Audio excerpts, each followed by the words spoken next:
નવી દિલ્હીના કિસાન ઘાટ ખાતે પૂર્વ વડાપ્રધાન ચૌધરી ચરણસિંહની જન્મ જયંતિ પર તેમને શ્રદ્ધાંજલિ અર્પણ કરતા ઉપરાષ્ટ્રપતિ જગદીપ ધનખડે નવી દિલ્હીના કિસાન ઘાટ ખાતે પૂર્વ વડાપ્રધાન ચૌધરી ચરણસિંહની જન્મ જયંતિ પર તેમને શ્રદ્ધાંજલિ અર્પણ કરી. આ પ્રસંગે કેન્દ્રીય રાજ્યમંત્રી અને રાષ્ટ્રીય લોકદળના પ્રમુખ જયંત ચૌધરી, જે ચૌધરી ચરણસિંહના પૌત્ર છે, તેઓ પણ ઉપસ્થિત રહ્યા હતા. 1902માં ઉત્તર પ્રદેશના મેરઠ જિલ્લાના નૂરપુરમાં મધ્યમ વર્ગીય ખેડૂત પરિવારમાં જન્મેલા ચૌધરી ચરણસિંહને ખેડૂતોની કલ્યાણ અને ગ્રામ વિકાસ માટેના તેમના વિશાળ યોગદાન માટે યાદ કરવામાં આવે છે. તેમની વારસતાને દર વર્ષે તેમની જન્મ જયંતિ પર ઉજવવામાં આવે છે, જે ભારતમાં કિસાન દિવસ તરીકે ઓળખાય છે.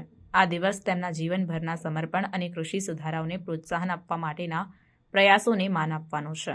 શ્રદ્ધાંજલિ દરમિયાન ઉપરાષ્ટ્રપતિ ધનખડે કિસાન દિવસના મહત્વ પર પ્રકાશ પાડ્યો, જે 2001માં ચૌધરી ચરણસિંહના યોગદાનને માન આપવા માટે શરૂ કરવામાં આવ્યો હતો. તેમણે ભારપૂર્વક જણાવ્યું કે ખેડૂતો ભારતના અન્નદાતા અને વિધાતા છે અને વિકસિત ભારતના દ્રષ્ટિકોણને પ્રાપ્ત કરવા માટે તેમની ભૂમિકા મહત્વપૂર્ણ છે.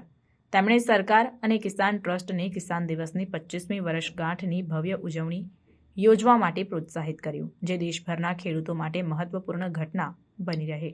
ઉપરાષ્ટ્રપતિ ધનખડે ચૌધરી ચરણસિંહના વિચારો અને ખેડૂતોના પ્રયત્નો વચ્ચે તુલના કરી. તેમને વિકસિત ભારતની પ્રાપ્તિમાં કૃષ્ણ અને અર્જુનની ભૂમિકા સાથે સરખાવ્યા. તેમણે ખેડૂતોના કલ્યાણને પ્રાથમિકતા આપવા માટે વર્ષભર પ્રવૃત્તિઓની જરૂરિયાત પર ભાર મૂક્યો અને કૃષિ સિવાયના ક્ષેત્રોમાં પણ આધુનિક ખેડૂતના યોગદાનને માન્યતા આપી. ચૌધરી ચરણસિંહની રાજકીય કારકિર્દી 1937માં શરૂ થઈ, જ્યારે તેઓ પ્રથમ વખત યુપી વિધાનસભામાં ચૂંટાયા. તેમણે પંડિત ગોવિંદ બલ્લભ પંતની સરકારમાં પાર્લામેન્ટરી સચિવ તરીકે વિવિધ ક્ષમતાઓમાં સેવા આપી, જ્યાં તેમણે આવક, ચિકિત્સા અને જાહેર આરોગ્ય, ન્યાય વગેરે વિભાગોમાં કામ કર્યું.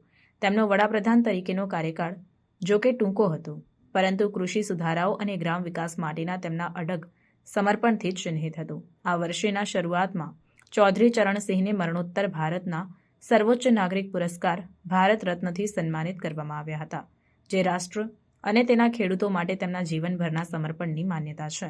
તેમના વિચારો અને નીતિઓ ઘણા લોકોને પ્રેરણા આપે છે અને તેમની જન્મજયંતિ તેમની શાશ્વત વારસતાની યાદ અપાવે છે.